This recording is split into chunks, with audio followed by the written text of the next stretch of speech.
All right.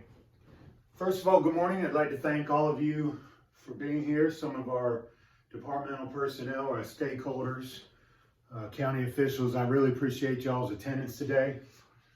What I want to do is kind of present our program to you, basically, and to actually go over the proposal that we've made for this program. And I just want to make sure we're all on the same sheet of music here. Everybody understands that we've had an increase in work-related injuries within this department. And we never really had a program that prevented injuries from occurring in the first place. We were always retroactive instead of proactive in our approach. So with the increased injuries going on in the workplace, we felt it was time that we established an injury prevention program. A program that is designed to get out there, educate our folks, put policies and equipment and things in place for them, hopefully to become more informed on how to prevent these injuries, our company officers more informed on how to prevent them, and hopefully we can decrease the injuries, but also the cost to the department and the taxpayer. So what this is going to do is kind of break down our program as a whole, explain to you our proposal. We're going to go over some budget things with you, and if you have any questions, please let me know. Raise your hand. Let's get started. All right, so the purpose of this program, first we've called it the Injury Prevention Program, okay? The main reason for development that I touched on earlier is that our increase in work-related injuries. We've seen a huge increase, and I'll go over some of the effects that has on the department and to the employees themselves. And as a result, there's been an increase in financial burden. You stakeholders, you county, commissioners, you guys are coming on us saying, hey, why are you having, more of expenditures in workman's comp? Why are we having more overtime costs? Because people are having to cover shifts for other people that are injured, and so on and so on. The way we did our planning is we did an extensive amount of research. We looked at the data. Okay, it was nothing primarily that we were just trying to throw out a program and spend more money. We wanted this program not only to be successful, but to do what it's supposed to do, and that's prevent injuries from occurring on the workplace. So the first thing we did before we started any step is just to go look at the data. What type of injuries we're having? What were the age groups of those people? Were they people that had prior back injuries, that were just becoming complicated? Maybe we need to look at getting them out of the field, handling and lifting patients, and more into a supervisory role. Where we having a lot of young, physically fit people that technically should not be getting injured like they're getting injured. So what's going on? What's causing these injuries from occurring? Once the decision was made to develop the injury prevention program, we took several planning steps. And all of you have that in that packet that I passed out to you, showing you the logic model, how we came up with what we needed as far as equipment, how we came up with, the evaluations we sent out to the employees and the supervisors, asking for their input. Everything that's led us up to this point, we detailed in that packet that we handed out to you. First thing we wanted to do was create an organizational chart, because we're a little bit different than other organizations. We are a county entity that already has an organization chart within the fire department. So it was very key for us to have a specific group of people that were assigned to just this project. That's how serious we were about this. This wasn't going to be, well, we have, this battalion chief over here that has 3 other duties on his normal day, and we're going to have him overlooking the safety of this department. No, we felt like it was time that we had a safety division, that this is all they did. This is all their job entailed, and they would be the ones pushing this program.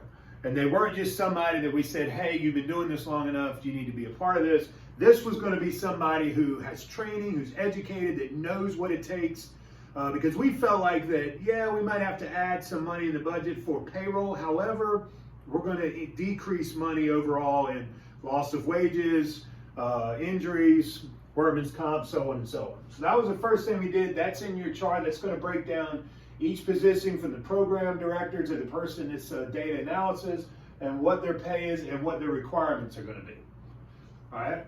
The next was to create the logic model, which we presented in there. This was our resources that we were going to need. We talked about back injuries was a huge one. So we looked at, our patients are getting bigger. Was there something we could do that would be cost effective in not only providing better patient care, but also preventing injuries? And we looked at power stretchers and the new stair chairs with the tracks on them.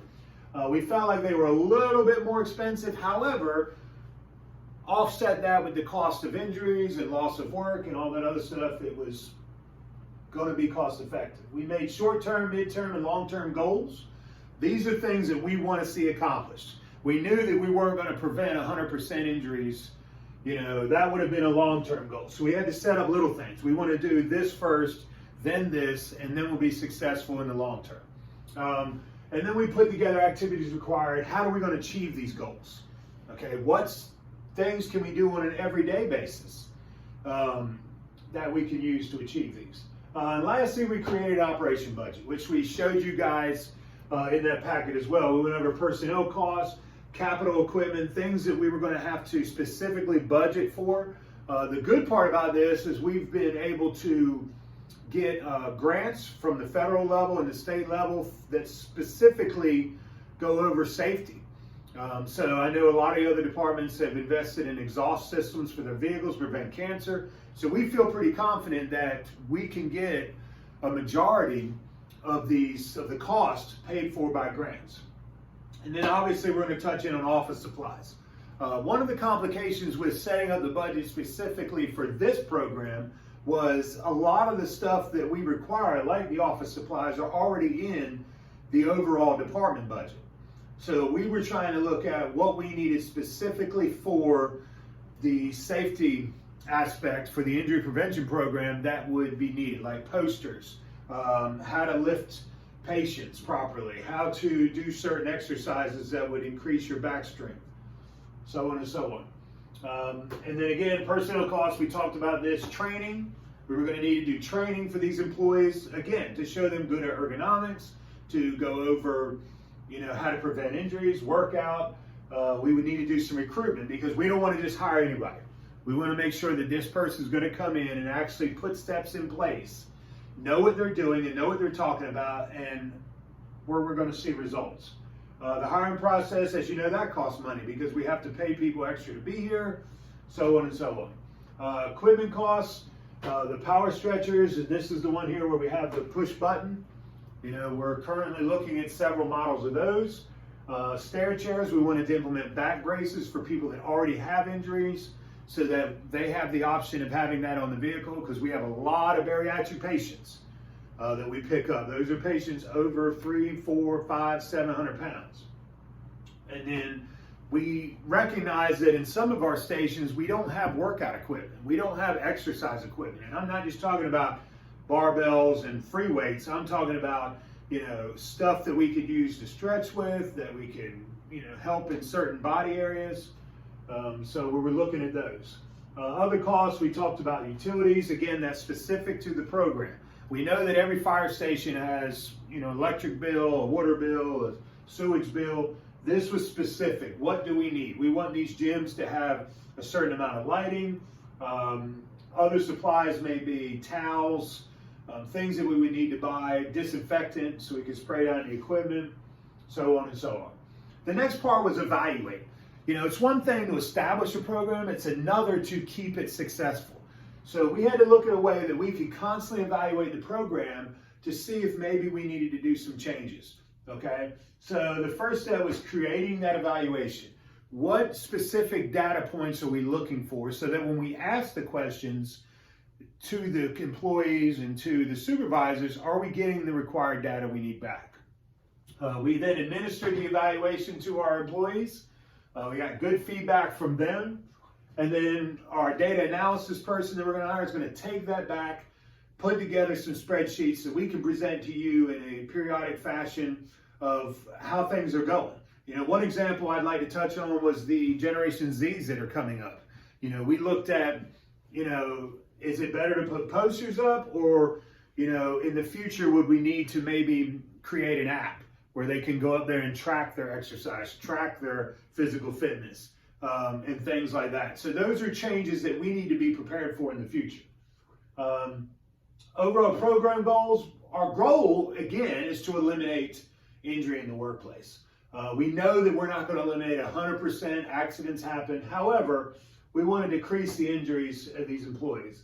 And we feel like by decreasing these injuries and decreasing lost time at work, workman's comp issues, because we all know how workman's comp can be. All right, nobody wants to be dealing with workman's comp. So that leads to overall morale, productivity. We want people, firefighters and EMS people are always excited to come to work. But if they're hurt and their backs are killing them and their legs are killing them and their wrists are killing them, they're not going to be very happy. And that in turn is going to lead to patient care issues. All right. So in order to achieve success, we feel like we need to improve employee morale, decrease lost work hours, and which in turn will improve productivity. You have happy employees, you have happy patients, you have happy public, which are taxpayers, and so on and so on. And this is just a list of the reference that I like to pass on to you. So just to wind this down again, we have established the fact that we need a injury prevention program. We've laid out the steps that we would get into as far as setting up the program, the employees and the qualifications we would need for each position. We've created the budget for that program. We do understand that that budget is an estimate. There may be opportunities, for example, in the power stretchers, we may be able to get a discount for purchasing more than one. Those are things that are going to be fluctuated in that budget. We all understand that as stakeholders and council members and stuff like that. So we're constantly looking at that. And that is the point of the evaluation, is to make sure that what we're putting out there is not just for show. It's there helping. Are we seeing a decrease in back injuries by spending the money to put a gym in these stations, by spending the money to get power stretchers, and by making sure that not only do we have that equipment there, but the employees are trained to use it properly. If you have a set of stairs, are they using the stair chair with the track system on it instead of trying to carry the stretcher up the staircase? Little things like that, that's where the training will come sufficient. So I do understand a lot of you are probably going to be worried about upfront costs, but understand we will be presenting to you on a quarterly basis